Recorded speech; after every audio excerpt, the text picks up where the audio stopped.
Welcome to the BetterPears podcast. Join Dr. Jason Fugikawa for his insights on theology, philosophy, culture, and the verbal expressions we use to relate meaning and reality to one another. Make no mistake, this is a podcast for nerds, but particular nerds who are searching for old wisdom made ever new. To learn more about the BetterPears cultural empire, please visit betterpears.com.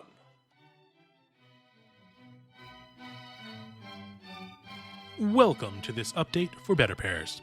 I am Dr. Jason Fugikawa, founder of BetterPears and managing member of FugiCor LLC, the parent company of BetterPears.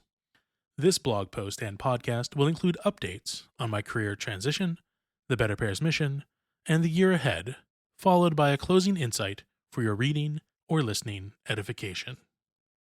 We now begin with an update on my career.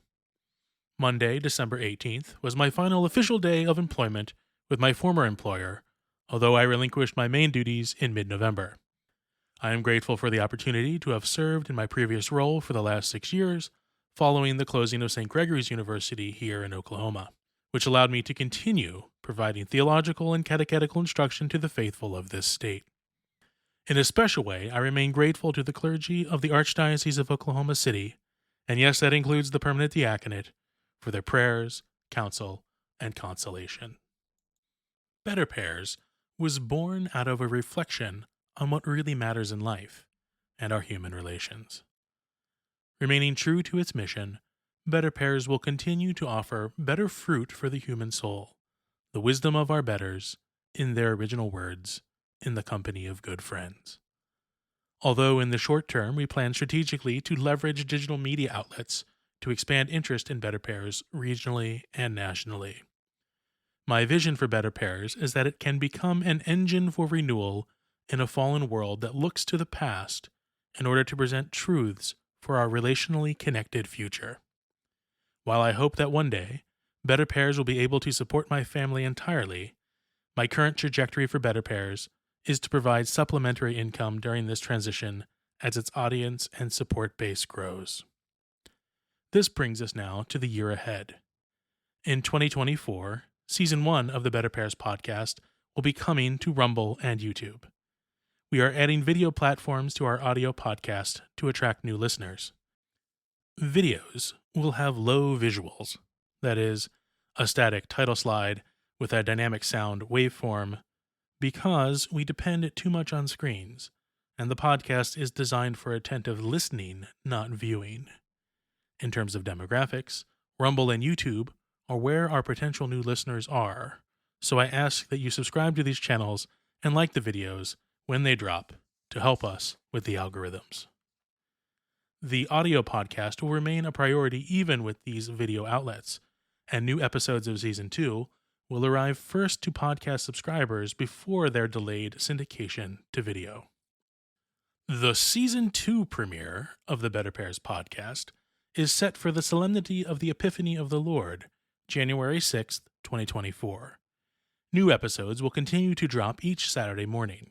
The full list of episodes for Season 2 are now posted on our community-supported analysis page, betterpears.com/CSA. BetterPears remains dependent on your support to continue our work in bringing you insights into the created order and our experience of life and language. Please consider supporting a podcast episode, making a one-time contribution to BetterPears, or becoming a monthly supporter through the links at betterpears.com/CSA. In addition to our established podcast, video interviews with insightful guests are in development. Talking with people about BetterPears often initiates colorful and constructive conversations with other pilgrim compatriots. In an effort to capture what endures and inspires from these conversations, we are developing a short-form interview series focused on perennial topics and insights. As this project involves many more moving parts than our current production schedule, these interviews will launch in late spring or early summer 2024. From conversations, we turn to Confessions, St. Augustine's Confessions. I had the pleasure and challenge of teaching St. Augustine's Confessions in Latin to high school sophomores during my professional teaching days in New Hampshire a decade ago. What I discovered was the rhetorical genius of St. Augustine that is oft spoken of, but never quite engaged, as we tend to only encounter his works through the filter of translation. By entering humbly through the low threshold of an ancient and indeed foreign language wielded by one of its masters, we must slow our gait and savor its meaning. In an ideal world, or perhaps a world yet to come, we would pore over this work together, present in body and united in purpose. In the meantime, and as a certain aperitif, we are developing a course on St. Augustine's Confessions in Latin, which will be hosted on teachable.com and accessible through the betterpears.com website. Keeping with our arboreal theme, we are calling this online course catalog the BetterPears Nursery. The project will be limited initially to Book 1 of the Confessions, on account of the great investment in time and energy required to produce such a course. The target audience will be those who have, or at one time had, a strong proficiency in Latin, such as a former student of Latin in high school or college looking for a structured way to rekindle an old love, or a current homeschool student seeking a purpose to Latin studies beyond primers and notebooks.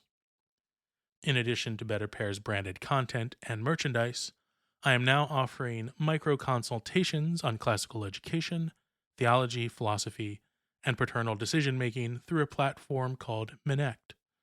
Minect is a phone app that allows you to submit questions to leaders in business, entrepreneurship, and media at a fixed rate with the assurance of a timely response either as a text message, or video call. My work and experience, which has inspired BetterPears, is certainly a niche within the spectrum of all possible livelihoods, but one I believe that can benefit governing boards and administrators of Catholic classical schools, homeschooling parents, and fathers seeking to navigate a world once again becoming hostile to their faith and infecting the young with some of the worst ideologies yet to develop in the West. Minact will allow me, as well as future BetterPears fellows, to connect with our audience directly in a medium that will provide mutual value for all parties. Links to Minact and my Minact profile are available at betterpears.com/consulting.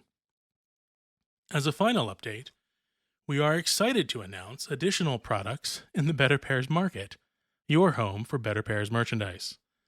We have branched out from our beloved coffee mugs to include a growing collection of If You Know, You Know t-shirts, featuring deep-cut Latin and ancient Greek quotations with accompanying citations.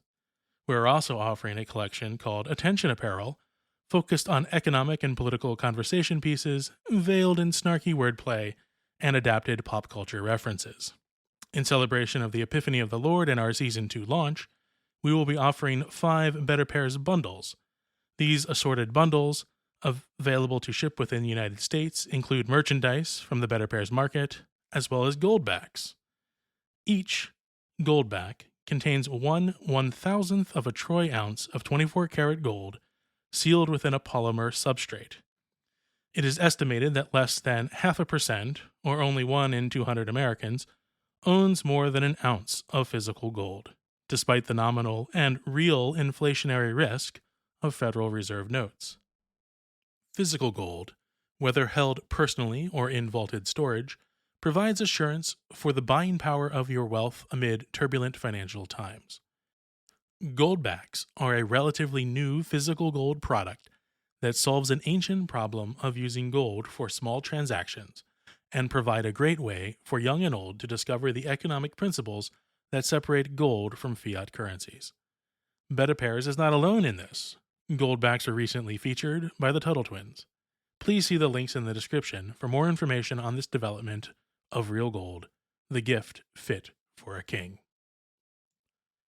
I would like to close this update podcast, this episode 0 of Season 2, with a recent insight from my professional discernment. As you may know, I earned a doctorate in systematic theology from Ave Maria University over a decade ago as member of the program's inaugural class.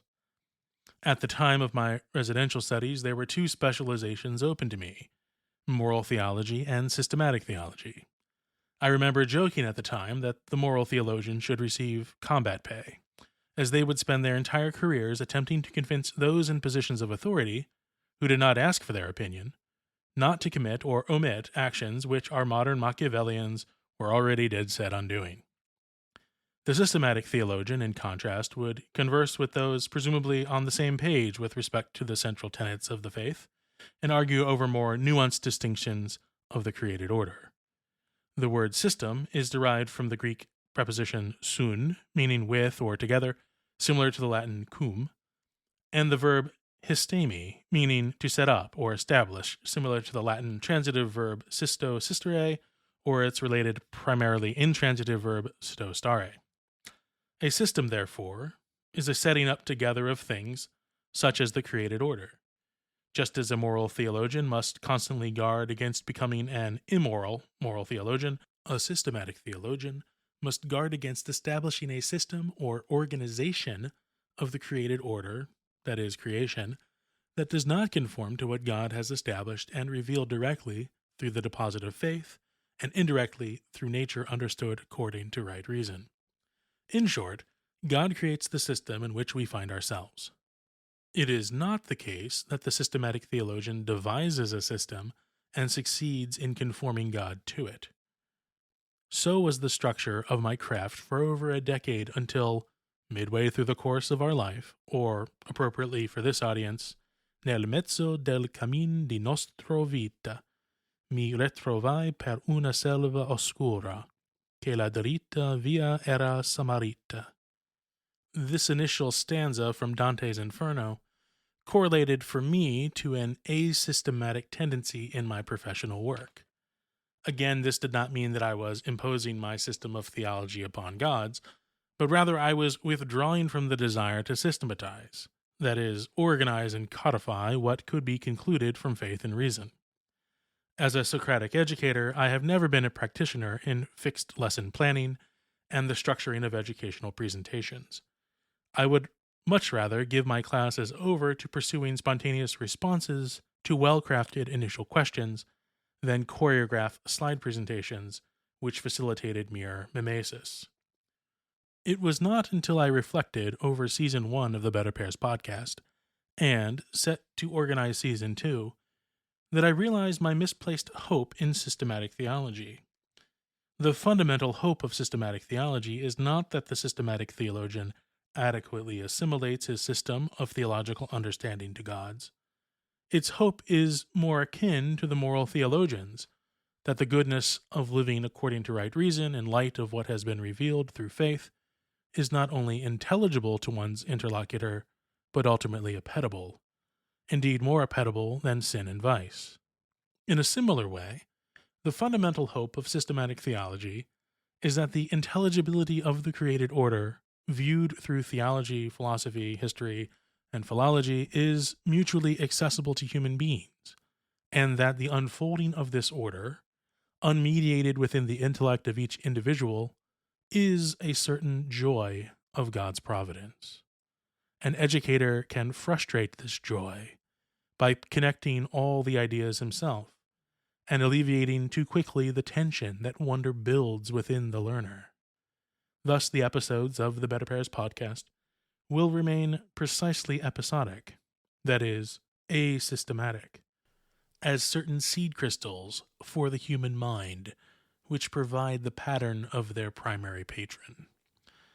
Episodes will continue to contain plays on words, bits of humor that go unnoticed by the inattentive eardrum or the unreflective eye.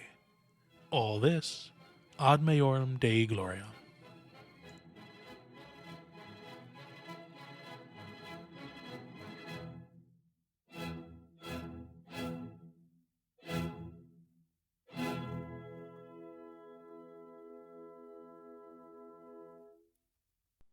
The views expressed by BetterPears contributors are theirs alone and do not necessarily reflect the views of BetterPears, its parent company, or any company or organizations affiliated with the contributors. For more information to support BetterPears or to shop for BetterPears merchandise, please visit betterpears.com.